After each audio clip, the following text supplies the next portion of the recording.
তিন গোল clean sheet, home ম্যাচে বড় জয়ের শীর্ষে মোহনবাগান। জোড়া গোলের লিড নিয়ে বিরতিতে গিয়েছিল মোহনবাগান। দ্বিতীয়ার্ধে কিছুটা সতর্ক ফুটবল, সবে আলোচনা শুরু হয়েছিল। প্রথমার্ধে 14টি শট নিয়েছিল মোহনবাগান, তুলনায় দ্বিতীয়ার্ধে মাত্র 2টি। এর মধ্যে স্কোর লাইন 3-0।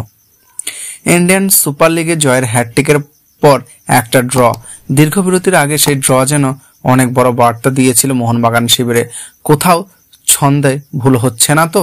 উড়িষ্যার বিরুদ্ধে সেই ম্যাচের আগে মোহনবাগান কোচ মোলেনা জানিয়েছিলেন 3 পয়েন্ট নিয়ে ছুটি কাটাতে চান। সেই ম্যাচে 3 পয়েন্ট না এলেও মাঝের সময়টাতে ভাবার সময় পেয়েছেন। আন্তর্জাতিক ফুটবলে বিরতি ছিল, মোহনবাগানের বেশ কয়েকজন জাতীয় দলে ছিলেন, বাকিদের নিয়ে পরিকল্পনা তৈরি রাখছিলেন। জাতীয় দলের প্লেয়াররা যোগ দিতেই কল্পনা আরও ভালো করে গড়া শুরু হয়, যার ফল জয়ে ফেরা। বেঙ্গালুরু এফসির সঙ্গে গোল পার্থক্যে পয়েন্ট টেবিলের শীর্ষে উঠল মোহনবাগান।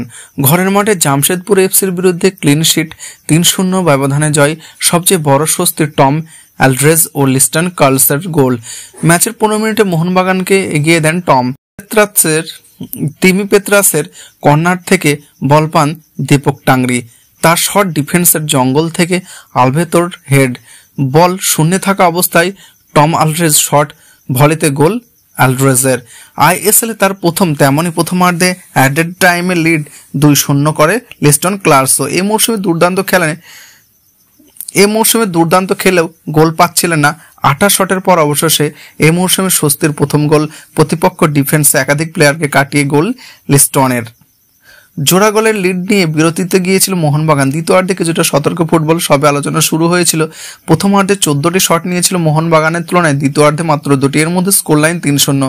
ম্যাচের 75 মিনিটে মনবীরের মাইনাসের জেমি ম্যাকলনের গোল মোহনবাগান জার্সিতে তার তৃতীয়। জামশেদপুর গোলকিপার অ্যালবিনো গ্যামেজ এগিয়ে এসেছিলেন মনবীরের দিকে, তাকে কাটিয়ে দিয়েছিলেন। মনবীরও চাইলেন নিজে গোল করতে পারতেন, তবে তার চেয়ে আরও ভালো পজিশনে থাকা ম্যাকলনকে মাইনাস করেন। সেখান থেকে 3-0 করতে কোনো সমস্যা হয়নি।